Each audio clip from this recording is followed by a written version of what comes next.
Mga sangkay, mayroon pong mga kumakalat ngayon sa social media at maging sa mga balitaan sa iba't ibang dako ng ating mundo na kung saan makikita po dito na itong nakalaban ni Donald Trump na natalo nga si Kamala Harris ay binastos po ang Diyos sa gitna po ng kanyang pangangampanya.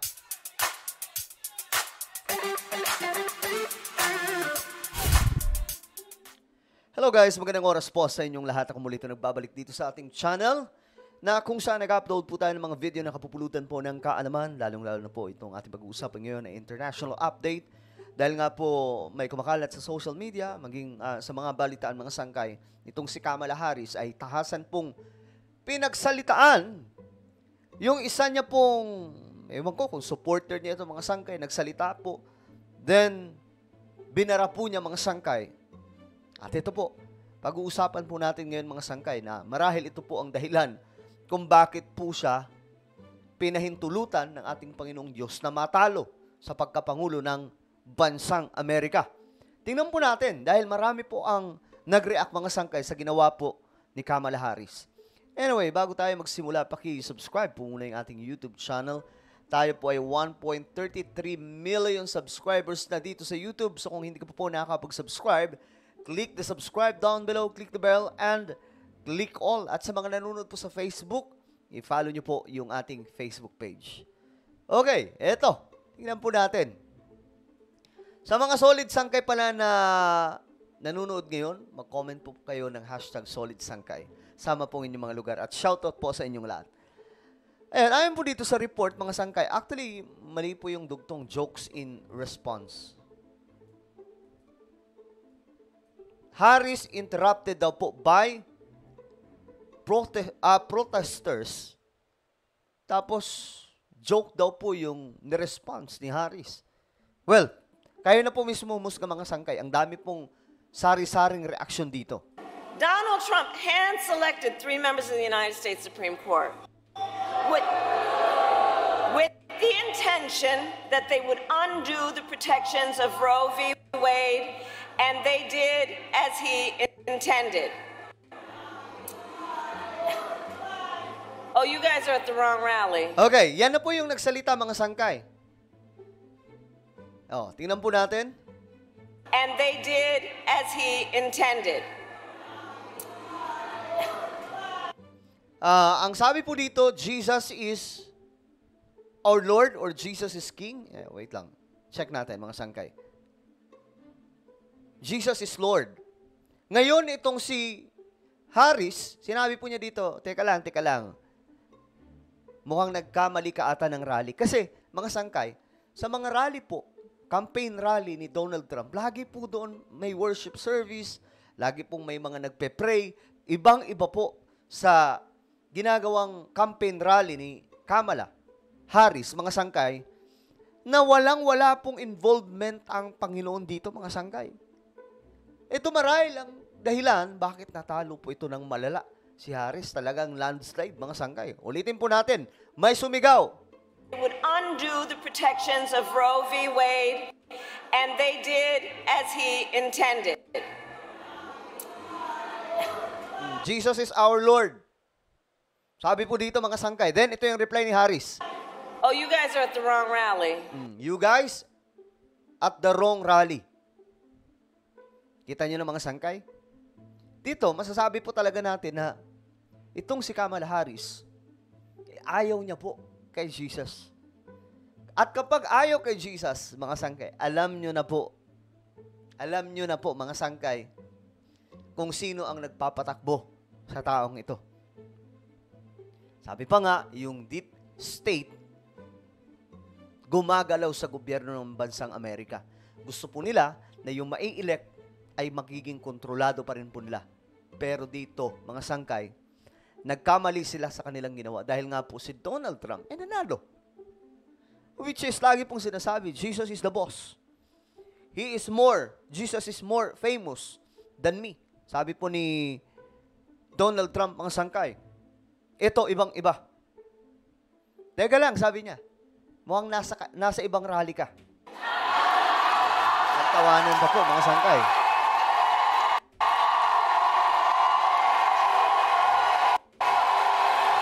Ito yung mukha niya. Tuwang-tuwa pa po siya sa ginawa niya. No, I think you meant to go to the smaller one down the street. Di ba? Ganyan po kalala itong si Kamala Harris.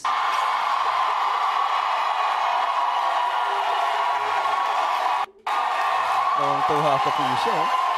Come on. Ngayon, sa ginawa niya dito mga sangkay, eto na ang nangyari. Panoorin po natin. Anti-Christian rhetoric and Ito po yung rally naman ni Donald Trump. Nitong mga nagdaang pangangampanya.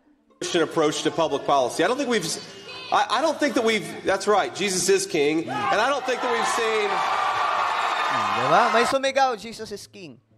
Ano sabi po dito ito po ang vice president ni Donald Trump. Yeah, Jesus is king.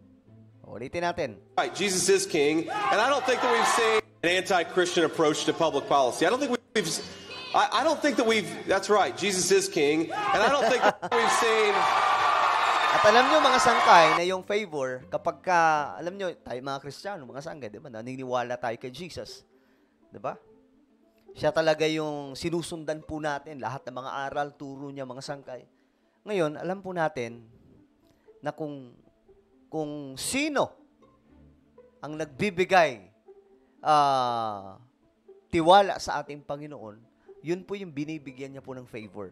So, marahil ito po yung reason mga sangkay kung bakit itong si Donald Trump at ang kanyang buong team ay nanalo.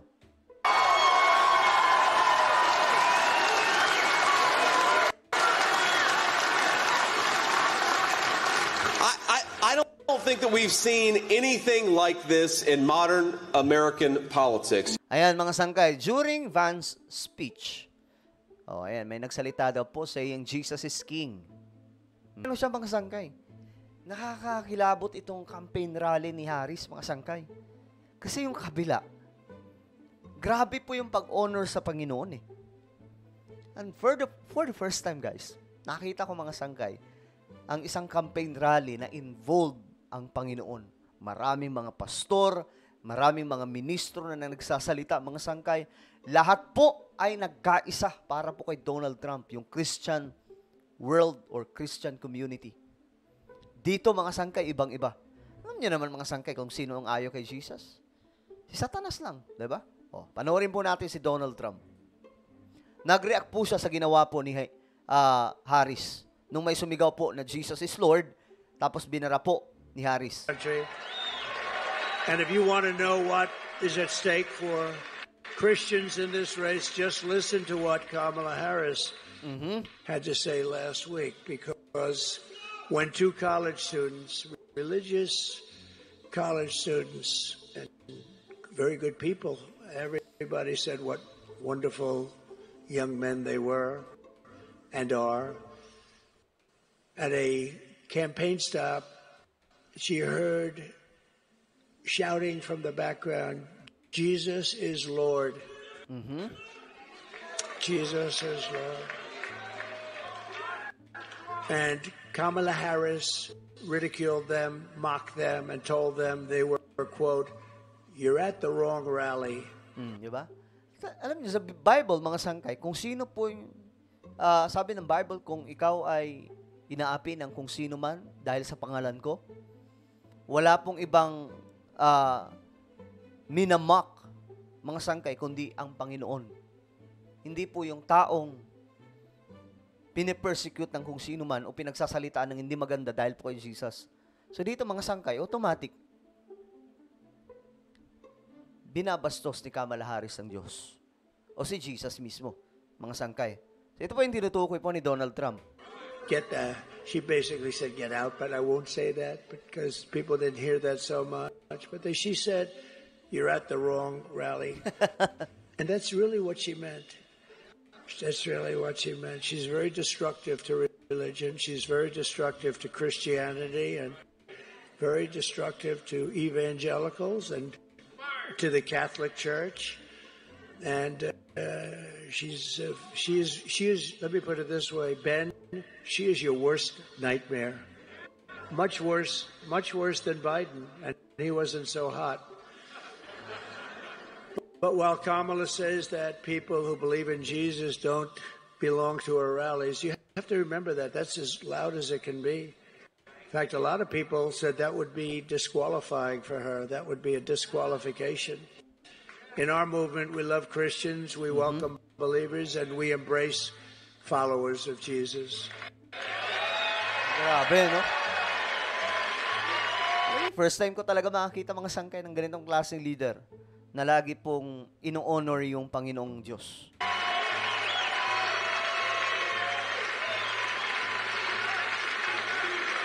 Thank you.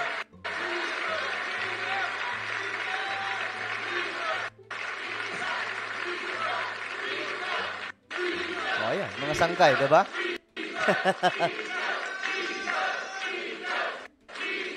First time po natin makakita ng ganitong campaign rally, guys. Ibang-iba po talaga mga sangkay. Thank you very much.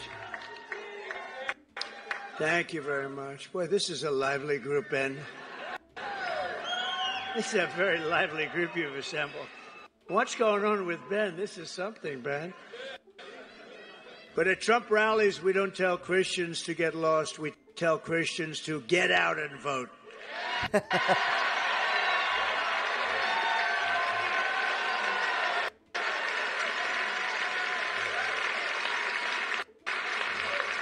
Okay, so ayan mga sangkay, yung reaction nila.